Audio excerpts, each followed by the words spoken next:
Sur les marches en pierre d'une vieille église gothique, sous la douce lumière matinale dorée d'une rue animée, Sylvain, un vieux mendiant à l'air bienveillant, est assis. Malgré le tumulte de la ville et les passants pressés qui l'ignorent, il semble serein. Dans sa main, une simple timbale en bois recueille quelques pièces, mais son esprit est ailleurs. Il ferme les yeux et serre une pièce de 2 € dans sa paume ridée. Une lumière douce émerge du métal froid transformant cette scène banale en souvenir magique. L'image aérienne d'une cuisine rustique s'impose à son esprit, où un pain frais refroidit paisiblement. Ce souvenir doux contraste avec le monde réel qui s'estompe doucement autour de lui. Un jour, une jeune étudiante glisse un jeton de bus dans sa main.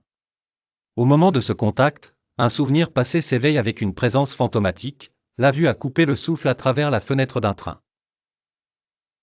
Les forêts majestueuses de pins défilant à l'infini, les montagnes enneigées si loin, et à ses côtés, la main toujours aussi jeune de Clara tenant la sienne. La rue contemporaine s'efface, floue sous l'effet de cette double exposition nostalgique et émotionnelle. Non loin de lui, une petite fille en robe rouge, radieuse, tend un pissenlit jaune à Sylvain. Il lui adresse un sourire qui illumine son visage parcheminé. Les aigrettes du pissenlit scintillent en captant la lumière du soleil, créant un tableau vibrant et émouvant. Mais tout n'est pas que douce chaleur.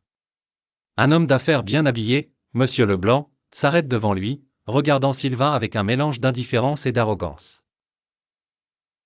Il lui tend un billet de 50 €, que le vieux mendiant ignore avec la plus grande tranquillité.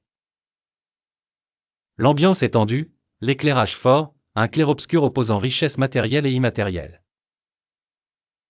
Monsieur Leblanc détourne finalement son regard, se perdant dans la foule, son esprit tourmenté par une réalisation brutale. Le temps passe, l'heure dorée s'installe.